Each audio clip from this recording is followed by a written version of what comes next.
All right, it's 8:12, everybody. Good morning. Good morning. How is everyone on this beautiful, beautiful sunny day? Thank you. That's right. There was a request that if people can scooch in to fill up those pews, that would be awesome. If you could.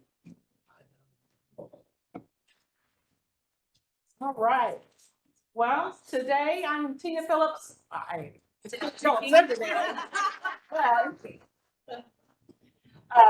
Tina Phillips from the Budget Office, and we're going to talk about Know Your Numbers through September.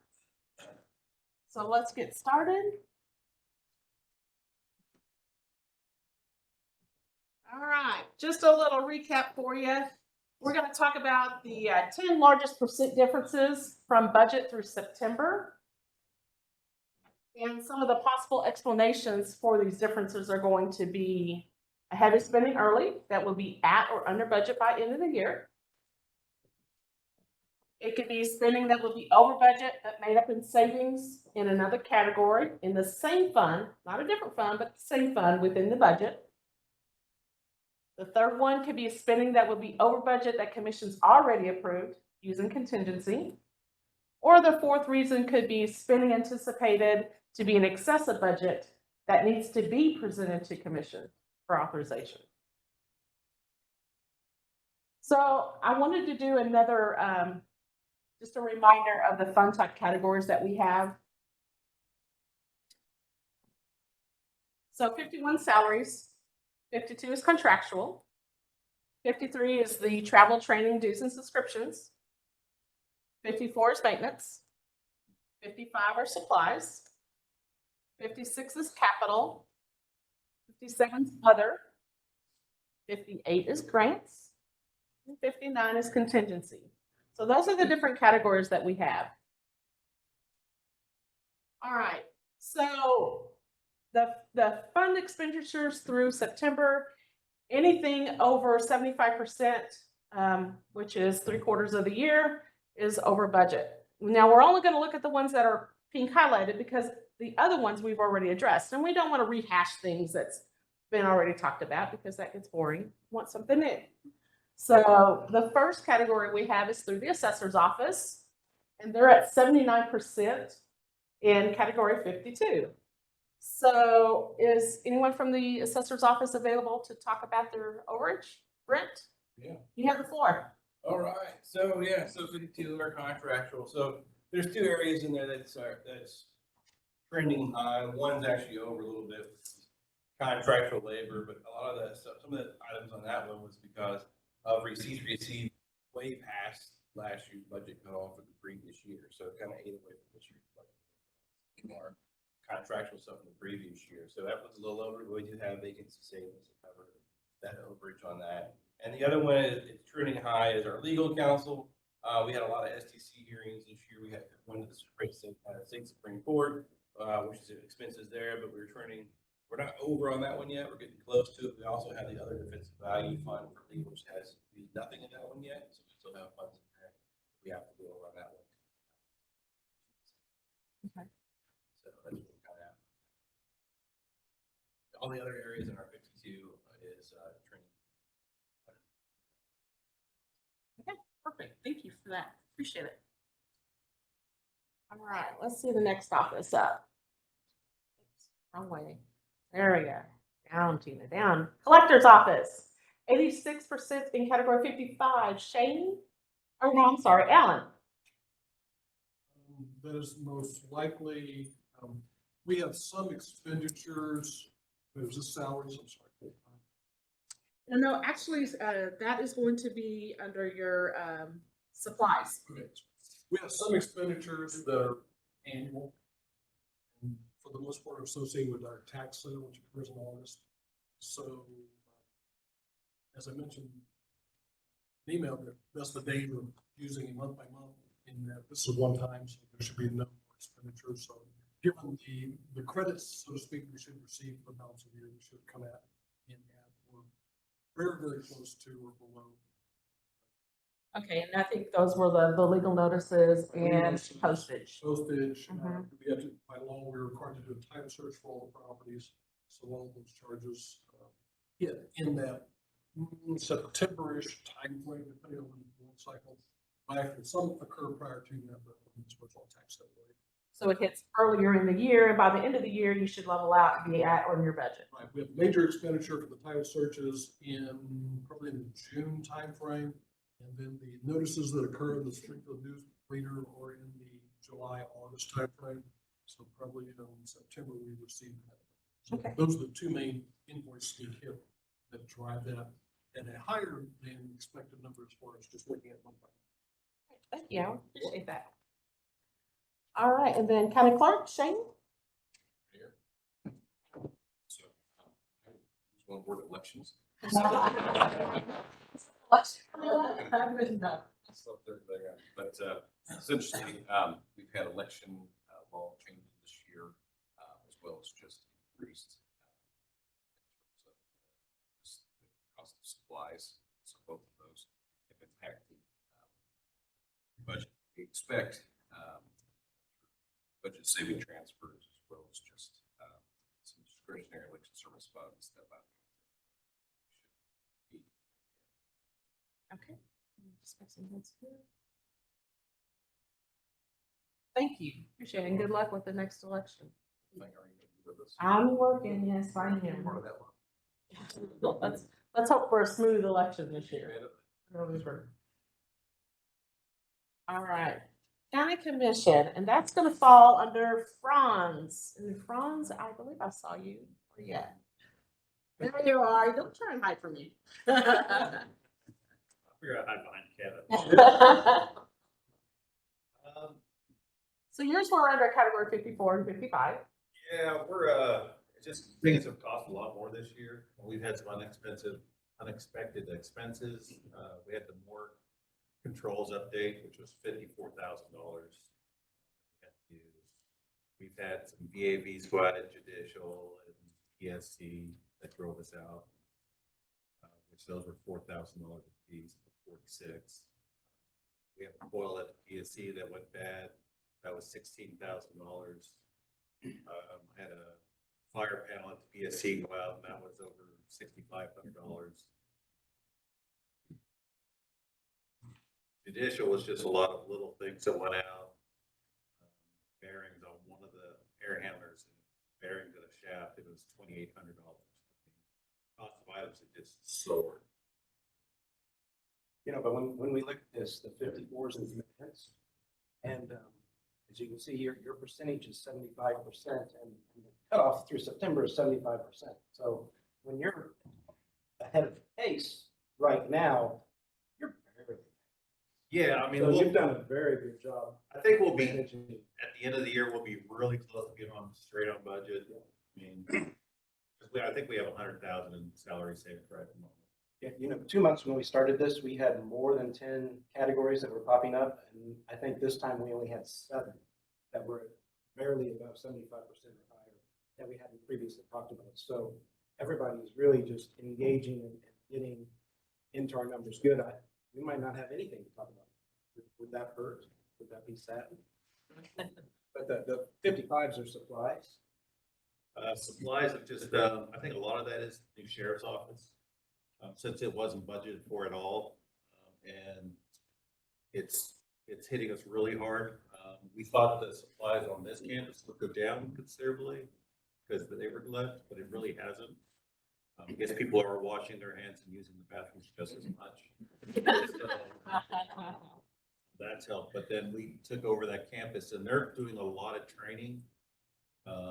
They're using that training building a lot more than we ever expected, and so we're burning through supplies there really fast, and we're covering a lot more that the sheriffs used to cover.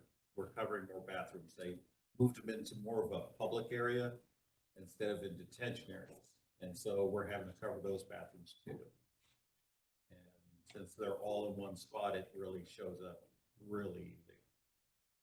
Yeah, you're over about 16,000 so far. We still got another quarter left. Yeah, well, the numbers aren't getting any better because Yeah. we've had the pre-order because they purchasing cut us off. So we pre-ordered for 4 months Mhm. worth of supplies. So it's gonna add up. Yeah, and that could be some of the reason why your number's a little bit higher now is you had to do that pre-order. Right. So we'll see how the next few months, if it levels out or not. And I know with the maintenance, there were a couple lines that we didn't have a budget for, or that we went over budget because of the jail. So, Right. And then we had that, and then, I had tapped on my lawn too. right. And I got the roof charged to it. So, I mean, that's $250,000 right there. And I'll bring that up towards the end of the project. You kind of already alluded to that, but. Thank you, Franz. I appreciate the update on that. All right, juvenile, 90% in capital. So we refuse to answer that question. No, it's not too bad. A couple of items. One, we had a detention refrigerator that went and visited the great Maytag repairman in the sky. So we had to- and then you may have heard that we had some enthusiastic youth that were our guests for a time, and they did some door damage. And so the rest of that was to kind of secure and fix some of those doors. That's obviously. Was that the cell lock? Yeah, that kind of stuff. And so that's obviously not an issue now that we've moved over to the new facility, which I will continue to say, I appreciate Franz and Kevin and everybody, the commission, who has really sort of moved heaven and earth to get us into there. So, but yeah, so that's where we don't know. That number may stay flat the rest of the year. I'm not sure, but if it goes over 100, I think we're going to have to stay in some other areas. Okay. But that's the reason. So, and I think you had, the capital expense really occurred in the Fund 206 account, or the fund. So, hopefully you'll have equipment reserve balance that you can use to cover that.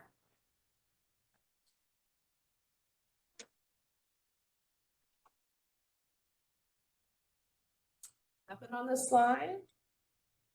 And the treasurer's office, that's on 55, and I believe Justin is on the call. Yeah, can you hear me? Yes. Justin?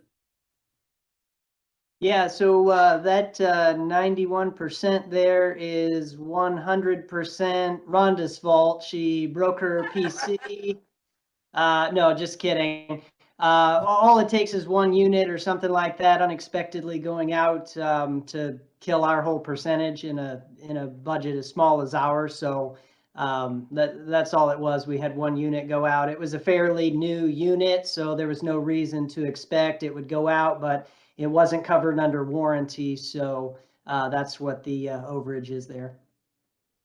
Do you think you'll be using another line to cover that overage expense, or do you think you'll have to have a line item budget adjustment? That is unknown right now. Most of the travel and training and stuff is towards the end of the year. So hopefully we can, skip some meals and carpool or something like that and save some money in those categories to cover it. But I don't think we'll have enough in the supply lines in order to cover it, because we just don't budget for that in a year. All right. Thank you, Justin. Appreciate it. Yep.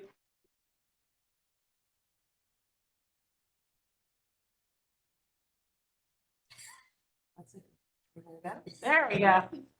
All right. So again, through September, we're at 75%. The grand total just came in at 69%, with a budget of 61 million. Our expenses came in at 42 million. When you combine GR and LEST, the budget is 33 million, the expenses is 23, and we're coming in at 71% total.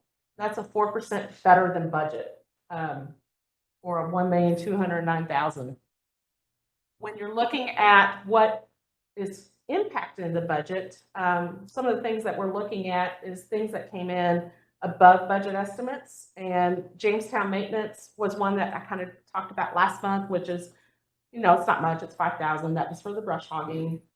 The fuel, which Angie's projected through the end of the year being over $293,000. Franz alluded to the emergency item to tech because of the roof leak. And that is something, that's a positive number because we're gonna get that money back. And I believe Dan had mentioned he was going to use future savings to cover that expense through the TAF project that's going on there. So we added that money back into the total. And then 3 months of savings for animal shelter. And then IS had given us an email of their potential savings, and we kind of broke that out over 3 months of 54,000. And then OEM has a vehicle for 60,000. When you break that out, it's 15,000. So other known savings that we have is the Jamestown transfer, which is not included in above at 561,000. So when you add everything all together, your total GR and LAST is 2,153,380, better than PACE.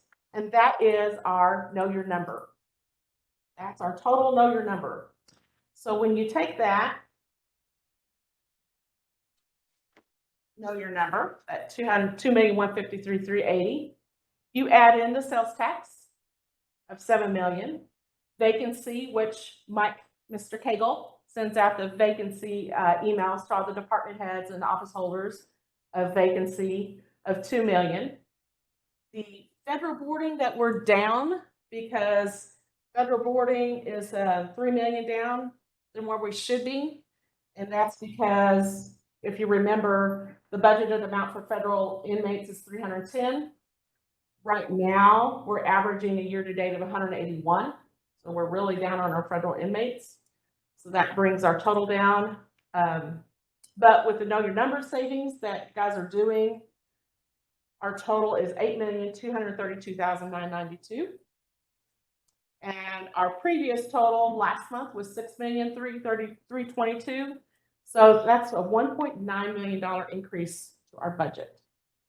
But, you know, if you remember, we did add a few things that wasn't included last time, like the TEFT, the IS savings, and the OEM. So that really helped improve our bottom line for the year. Now, I will say that at this point, I want to open it up to all of you to find out, have you had a chance to look at your numbers? Have you had a chance to see, are there any additional expenses that you might going to have savings in? Any lines that you're going to have savings in? Because those savings can be used by commission to make decisions for next year's budget.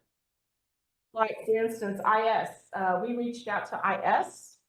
And Angela can't be here today because she has another meeting to prepare for, but she wanted to let all of you know that they identified savings. And she said as far as 2022 projects go, they're trying to play catch up. There are about 200 refreshes, including laptops and desktops that they would normally spread out through the year, but for the most part, they're only able to start recently getting those updates done. They're also setting up infrastructure and testing to implement a new solution for multi-factor authentication that is involved in time-consuming, as well as upgrading some older Microsoft versions of software to 2021. So those are a few of the projects that were on hold, that they're couldn't do because they were working on the new facility. So unfortunately, putting these projects on hold has put them in a dire situation where they couldn't stay on schedule with the 2022 projects. So they are trying to keep from creating a domino effect of delays by not spilling into next year's budget. So they have the savings, they've identified them. They're trying to get as much of those projects done this year, but it'll probably be an ask for next year as well. So just to let you know where IS stands on it. No, seriously, this process that we do here is extremely important for the budget. I've always said that better projecting leads to better budgeting. When I first came here, beginning 2013, one of the first budget processes I was a part of, we were talking about cuts at the county. And then at that end of the year, we ended up having a surplus instead of seeing the need for cuts that we had seen. And we boiled that down to like 6 different factors that we hadn't been anticipating or budgeting in at the time. And this was while I was still in Cindy's office, but we weren't accounting for vacancy. We weren't accounting for whether or not IS was spending all of the money that had been budgeted to them. They had some maintenance savings that they typically had because they couldn't get to work, because shortages they had, you know, and there's a guardian ad litem, so there was a portion of the court order that traditionally didn't get spent at the level that that was budgeted, but they needed to have that in the budget in case they had something happen.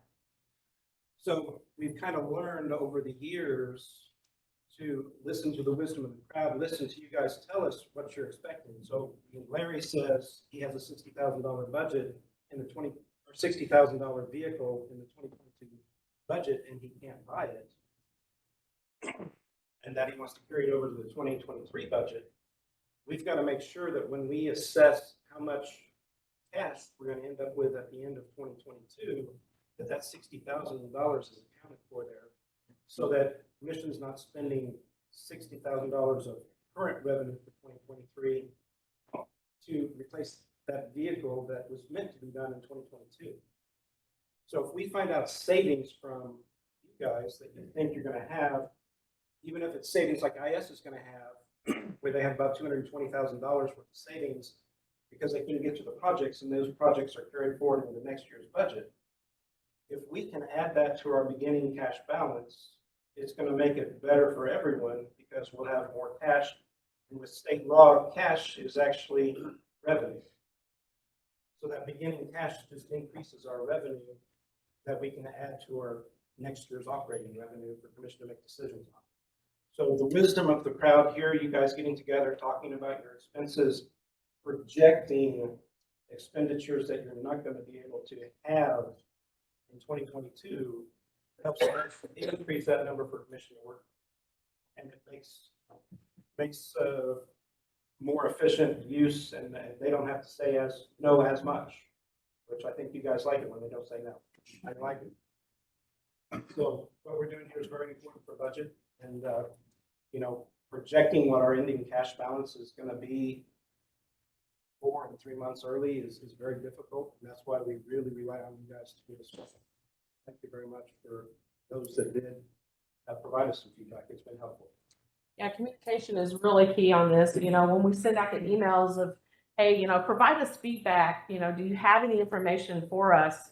You know, we're not trying to hound you. We're just trying to know, you know, we're reaching out to your department. We're working with Commission on the budget. You kind of need that feedback because it goes both ways. We work with you, you work with us, we can work with Commission. We're all in this together, but we got to communicate. So for everyone that does all these put your numbers together, providing us emails and updates, we really do appreciate that because it really makes our job easier. It makes Commission's job easier to fund those requests that you're needing and wanting, and to know the reasons why you're requesting it helps them out a lot to know it ahead of time. I believe Crystal reached out to our office yesterday and said, hey, you know, we've got some savings that we've identified, and so I'll turn it over to Crystal to update you guys on their savings in Fund 201. I guess I'll preface this by saying that we do anticipate going over on some of our expense lines, not necessarily the categories that you're showing there, but specific things like our gasoline and diesel lines, we're gonna go over in those. We also have some capital items that we'll go over on, kind of like Franz alluded to. Pricing has just skyrocketed, so I know like on our dump trucks, those are coming in about $15,000 more each, and we've ordered 5 this year. So we'll be hit on our capital lines for that as well. In addition to that, we're purchasing about $300,000 worth of new radios that need to come our way, and we'll get those by the end of the year. So that's an unexpected expense to us. But overall, fund balance wise, we're actually gonna add about $4 million to our fund balance this year. And so where that comes from is on the revenue side, sales tax revenue has increased by about 1.8 million. So that's the vast majority on the revenue side. And then for expenses, we are gonna save about $2 million on expenses, and 1.5 million of that will be salary and vacancy savings. Right now, Mike Cagle sends out that report to us. We're sitting at about 1.1 million in savings for the highway department. And so by the end of the year, it should be about 1.5, because we save about 65,000 every pay period on those. And then the other $500,000 in savings on the expense side comes from our tug mill. And that's actually a piece of equipment that our employees use to create cold mix asphalt. And then they go out and they do overlays and fix edging and stuff out in the county. And the savings there just stems from lack of employees being able to get over and do that work. We opened the pug mill late this year just because we're short on employees. So it's nice to have that savings now. It looks good on the books, but if we go too long, it'll hurt us in the long run, being able to maintain the roads. And I know we try to hit a certain percentage, like 10% of our roadway, do maintenance on it every year, which is about 125 miles. And I think I'll give some kudos to Rick and Harry. Every year that they can, they do overlay on more mileage. You know, if we've got the employees and the weather is working in our favor, they'll hit some more mileage as we can. So that's really helped us out this year, and hopefully next. But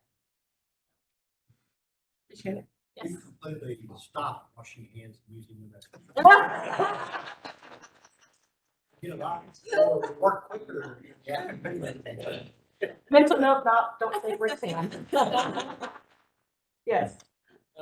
So one of the things, that just, your, Jeff there, so hear your take on it, because after, performing in some role tiers, we always highlight, which I did, you guys did a great job, I really do appreciate seeing the budget numbers come through, our vacancy savings analysis that helps us, of course, to plan on our side, greater savings. However, we also need to realize that's kind of a skill, because while I highlight and say great job on saving $1.5 million, and I always have, except for the sheriff's office, because some sheriff's office has savings. Everybody has savings, but it also highlights definitely that we are not getting the manpower. It's like, I believe, when we talked about the road and bridge, it's a serious issue. It's not only handling storms, right? You'll be able to handle all of it, and what costs that would be. But that's our huge, from our HR side. You guys see, oh, there you go. From the HR side, from the HR side, that definitely the detriment is each we still want to see it at 11, great. But it just is a glaring number of, we don't have enough people to serve the entire county. So it's a mixed blessing, I guess. Yep, that's exactly the way to look at it. Dan, a couple years ago, pointed that out on a regular basis to us. What we end up budgeting, you have the full salary and benefits for an employee's position budgeted in the budget. And then we actually budget vacancy. And that vacancy is just supposed to represent the normal turnover and the normal time to rehire, to better reflect over time what your departmental salary benefits actually are. However, what Mike turns out is vacancy in excess of budget. And so that does show up as additional savings, as we're saying, but we know there's an opportunity cost and loss of productivity, loss of cost with that vacancy in excess. Thank you for it. Yeah, I think that's a very good thing to bring up, because we don't say that every time. It's good to bring up. All right, does anybody else have anything that they want to address? Any concerns or questions that they have? All right, well, we're almost out of time. I think I got less than a minute left. I know the budget office is working on their recommended budget, and we have our recommended budget presentation on November the 15th.